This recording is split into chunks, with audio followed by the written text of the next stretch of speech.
Thank you. Are you guys ready? Okay. My first guest, ladies and gentlemen, oh my gosh, a wonderful actor, a podcaster. If he was a crystal, he'd be a green tourmaline. Maybe you've seen him on Search Party or The Tick. Please welcome Griffin Newman.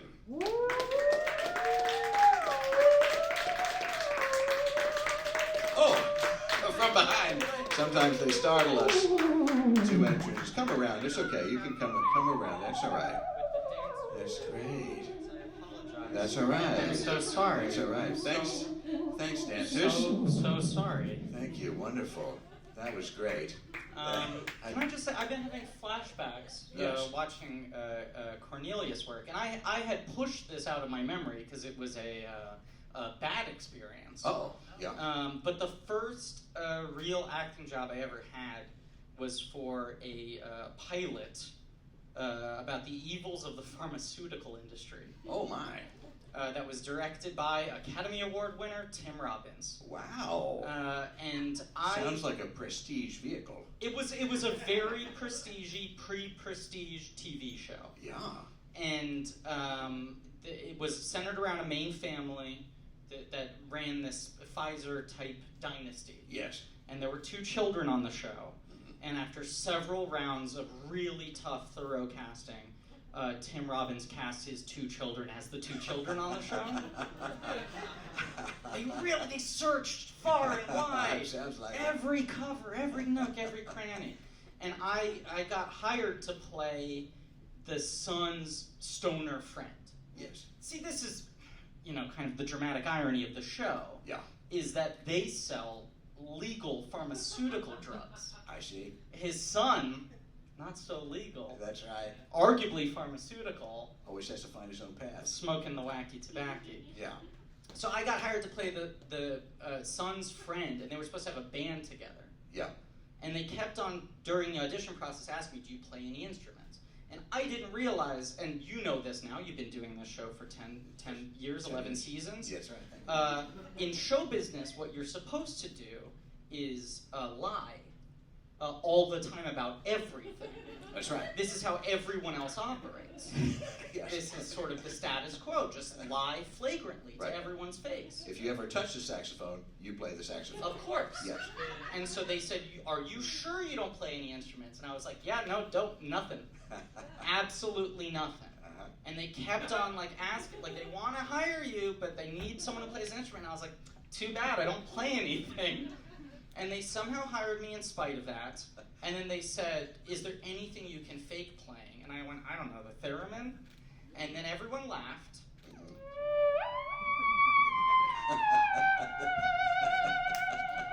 10 days later, I showed up on set and there was a theremin. Wow.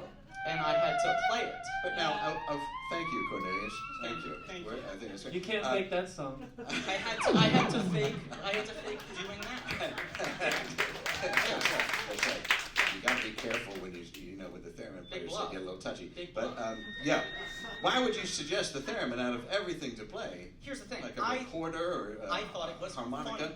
You thought it was funny. I thought it was You funny. thought they would never bring this in. It was a joke. I was Yeah. not making it a genuine suggestion. No. I said I cannot play anything, and they said nothing. And I went, I don't know, theremin? No, Right. I don't know. Sure. No, and then they went, haha, but we're not going to do that. And then 10 days later, I showed up, and they went, here's your theremin. Yeah.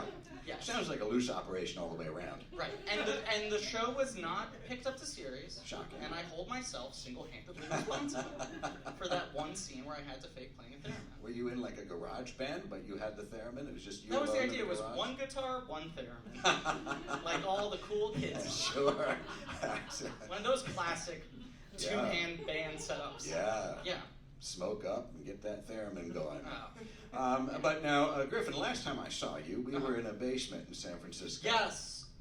And our eyes met. One of these. One of these, and then we looked away. Right. We said One nothing. of these. That's right. We kind of acknowledged that, I might know that guy. Right. And then nothing happened. Is that a typical interaction for you? It's the most typical interaction. It is the most typical interaction for me. I'd say I think my single greatest kind of social anxiety is making that move and having the other person go, I have no idea who you are. We do not know each other. We have never met. Right. because I don't like the thing where you have to explain to someone, like, hey, we met like 5 years ago, so we had the thing, and then I didn't say anything, and you didn't say anything, and I was I guess I shouldn't say anything. And then a couple weeks later, we spoke online. That's right. And we were like, we were both in that basement, and made eye contact, and then pointedly looked the other way, right? That's right. We both had the same sort of inner monologue, of like, I guess I should just... That's right. Right. We're all the same, is my point. We're all That's the what same. we're talking We're all the same. about. You also faked knowing how to play it. That's right. You know, I did. You did? The fact of the matter is, I did. I met the lady that was the Sure. the No, granddaughter of the inventor of the theremin. Lydia I was Kavanaugh. That's right, Lydia. You think I'm making it up, but I'm not, because Cornelius backs me up on this. Yes, Lydia, a wonderful player, and she played. Now, it wasn't a high stakes thing. I just said, I'd like to. I'll play it. Right. You know, that kind of thing. I stepped forward into it. You know, I wasn't saying, hey, I know your grandfather invented this. Let me give this a whirl. Right. Wait till you hear this. Yeah. It wasn't that kind of deal. Right. It was, but I did, kind of fake my way through it. Anyhow, Griffin, looking at people. Yes. And staring at people. All the I had the thing happen to me the other day where someone was sketching me on the subway.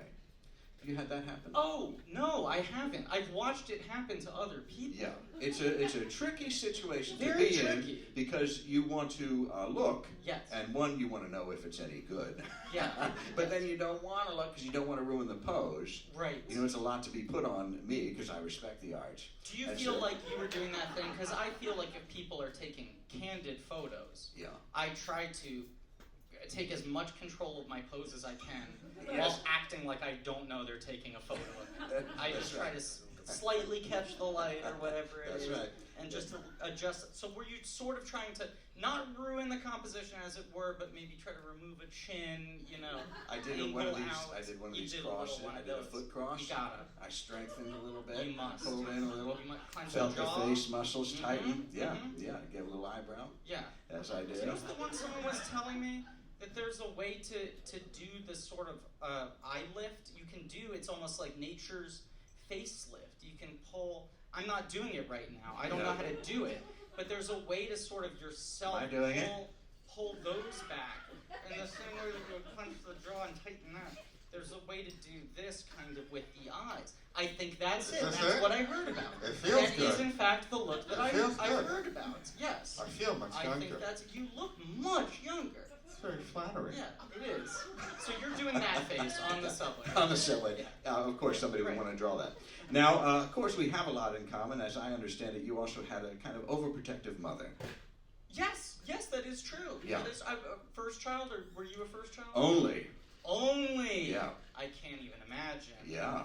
Because I feel like the second and the third broke it down a little for me. Yeah. I at least got this sort of satisfaction of them then coming back around to me and going like, we were a little too hard on you. Yeah. You know? It's a nice place to be. Right, which you were the one and only, so you never got that. Never got any benefit of anything. Yeah. But but sometimes then people kind of interfere, like I had some people did people do this to you where they kind of tell you to man up?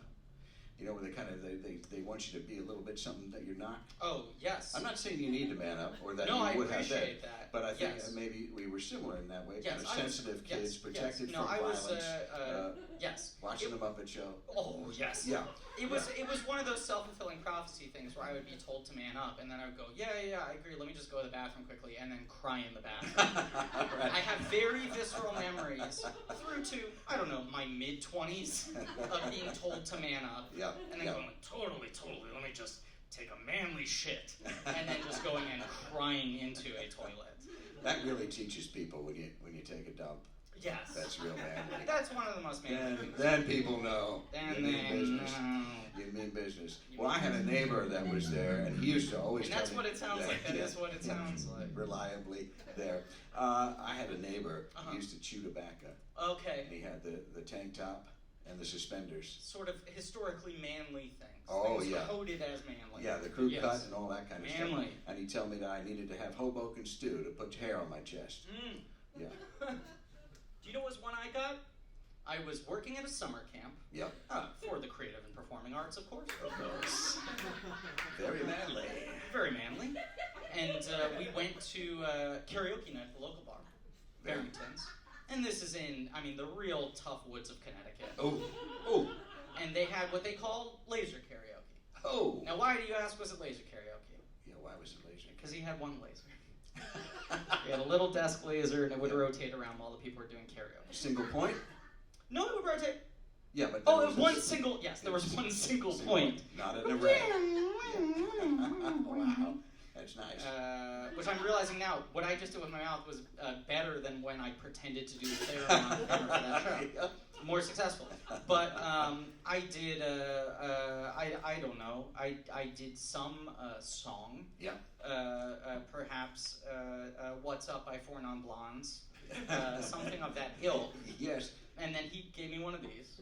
The guy with sort of a sly smile, and I was like, "Is this a man is going to share a man joke with me?" Yes. Here I am at a bar. Always ready to receive the man joke. A man is going to give me a man joke, and I'm going to go, Yeah. I understand. I too am a man. Yeah. The acceptance I so badly wanted.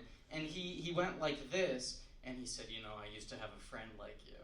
And I was like, "That's kind of a nice thing to say. Friend? It's a positive association." I went, "Oh, really?" Yeah. And he went, "Yeah, we beat the shit out of him." Oh. That's what he said to me. Sounds like he's not a good friend. Not a good friend. Not a good friend. And also, I just realized, not a good thing to say during a show. Everyone's very bummed out in the audience right now. But it was that kind of thing of just like, well, hey, straighten up, pal. You know? Yep. You know, we encounter this. We encounter this through our lives. Hair of the dog? I don't know. As creative people, we encounter that kind of thing throughout our lives. But of course, you can't complain, or you can't. You've shown your manliness on the show with the Tick. You've really stepped it up there. I play a superhero. Yeah, that's what I mean. It's kind of inarguable. Yeah, big time. And you can't even argue that I played the least qualified, most neurotic, most emotionally vulnerable, least stable superhero possible. It's still, you can't take that title away. No, it's a very heroic. And as being part of a sci-fi franchise, do you have to go to comic conventions and that kind of thing? Just got back from one. Oh, how was that? Just on Monday night. Yeah. It was good. We were in Houston, Texas. Yeah. The Lone Star State. Yes. Yeah. State of the Star. They like big things there. Huge. Yep. It was good. We have a lot of lasers. So many. Yeah. Multi-directional. Multi-points. Yeah. All over the place. It was good. It was good. I like doing that. I mean, this is like what you're talking about. All these environments where people tell you to man up. Yeah. It's very nice to now professionally be demanded Yeah. to attend the type of environment where I feel comfortable. Yes. You know what I'm saying? I don't even have to pretend to bother with the other rooms. They go, "Please come here. Here's a $20 bill." And I go, "Yep." Mm-hmm. And do people dress up as you? As the character? I don't want to brag. At this most recent weekend in Houston, there was a dog that dressed up as me. Oh, that's got to be pretty good. There was a dog with a little Arthur, Little Arthur suit outfit. wings and the antenna. It was sort of part of a group costume. Yeah. And the humans in the group decided to play the other human characters. Oh, nice. And then I was played by a small dog. Well, that makes you feel good. Yeah, it makes you feel good. Yeah. Now, I've got some years on you, Griffin, but when I used to go to Comic Cons, the comics were not that popular. Yes. You know, and so they would have to do comics and Star Trek. So Right, to right, combine the two, right. it would be like in an upstairs conference room in Philadelphia at a hotel. Yeah. And it would be like 3 guys wearing homemade, Next Generation outfits with one cardboard phaser shared between them. And usually a woman named either Linda or Terry dressed as a Wookiee. I was talking about this just earlier today. Yeah. It's specifically the upstairs conference room. Yeah. I mean, they were only in the 3 or 4 major cities. Yes. I remember skipping parties in middle school to take a carpool with my friend who lived I grew up here in the city. My friend grew up in Long Island. Yeah. And I would carpool with them to go to like these Philadelphia conventions or whatever the neighboring conventions were. But they were very small. Yes. Not very clean. No. No sort of shininess to them. Absolutely not. Like, here's the thing that was very astounding to me, right? You go to these conventions. I did. They'd be hidden in the back room. Yes. The employees of whatever space it was at, right? No idea. They were rarely in a convention center. They were almost always in a conference room of a hotel, as you said. Yep. Because they weren't big enough to book the convention center. Right. And the employees, the security guards would just like be like this. And the only people like sitting at the desks were like, this was like one of the guards from Star Wars. stars, right? Right. This is like an imperial officer who has like one line. Like those are the only people doing the signings, right? Oh, yeah. No one of any note. No stars. So I go to this comic convention. Okay, it's called Comic Palooza. Yeah. And I'm not going to be literal. I'm not going to be a stickler to the word. I understand comic culture, it's bigger than that. It's not just going to be about the books. It's going to be about the shows, even if they're not based on it, the things that are in the genre, what have you, right? Yes. Yeah. But who do you think I'll tell you who the four biggest, these were the crown jewels, Mount Rushmore. Here are guests of honor for the convention, right? I'm in my little booth. Yep. Sometimes someone walks up. Sometimes I sit around. I have a soda, right? Yep. 4 booths with just lines all weekend. Who are they? Grant Gustin, star of The Flash. Pretty good. Check, makes sense. Yeah. Okay? Yeah. Then you had, what's her name? Yeah. Khaleesi, Amelia Clark. Wow. Yeah. Natalie Emmanuel. Yeah. From Game of Thrones. Big stars. Yeah. Big show. Yeah. Not based off a comic book, based off a fantasy novel, in the realm. Totally fits. Yes. Totally fits. Who's the 4th star of honor? And I just cite above me, above my castmates who are also on a show based off a comic book. Yes. Above, I'm sitting across from a bunch of great voice actors from cartoon history, Rob Paulson, Maurice LaMarche. Sure. Incredible people, right? Who's the 4th biggest star of honor? That geek icon, that legend of nerd culture, Yes. Wilmer Valderrama. Wow. Lines around the block. Now I go, this guy doesn't get to do this. You know what I'm saying? I don't want to be protective. I don't want to be exclusionary. 70s show. That 70s show. I just go, Yeah. this isn't your space. That's right. He You know what doesn't I'm belong saying? there. You don't belong here. Did he do anything comic-wise? No. One could argue Fez was a comic Well, character. It no, was no, comic no. relief. No one would argue that. Well, I said one could, not Yeah. one would, but Yeah. one could. One shouldn't. One shouldn't. Yes, yes. But that is the weird thing now, that they're hip enough Yeah. that you don't even need to be a so-called nerd icon. Right. You know? He just wanted some of that. And he dust, got it. He some of walked that, out. Some garbage bags over his razzle shoulders. dazzle. He walked Yeah. out. Here's another thing I found that I'll say because I know this is a safe room. Yeah, sure. Comic conventions, and this is why people like this do it. Yeah. The Wilmer Valderramas of the Yeah. world. Big tax loophole. Oh, really? Yeah. This is a really fun thing that I'm just going to say to this room. Okay, you know it's being recorded. And, I do. Okay. And I want to say this very clearly, Okay. right into the red light right there. I do not make enough money at these conventions to be able to exploit this loophole. Okay, good. And this is true. Yeah. And I'm saying this right into the Right red into light. something. Yep. What the conventions do is they go, hey, here's the guarantee. We're offering you this amount of money as a guarantee. This is the minimum we will pay you. Yeah. No matter what, you walk away with this amount of money. But you're sitting in a booth. The booth has a sign that says, what, autograph $30, selfie $20, this and that, whatever, Yeah. what have you. However much you sell, we're not keeping track of that. Sure.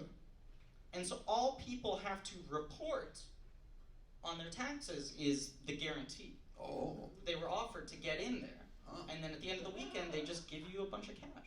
And they go, I don't know, we didn't count it. Winky? Winky? Yeah. Yeah, that's what it is, isn't it? Now, once again, red light, right down the red light. Yeah. I don't want to brag.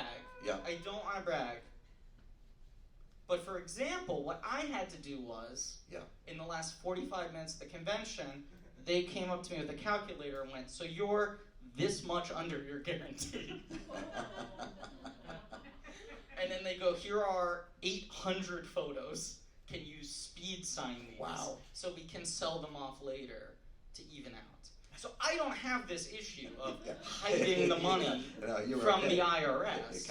You kind of owed a little bit. I owed a little. Yeah. I owed a little. That sounds like a great I thing. owed, not a great thing. But well, listen, since we're talking about under the table, Yeah. I got a thing Literally. recently. Now the chick, we were hoping for season 3, and we don't know what's going to happen. We but don't know what's gonna happen. I want to make a push here. Okay. Because now there's not an Arthur toy, is there?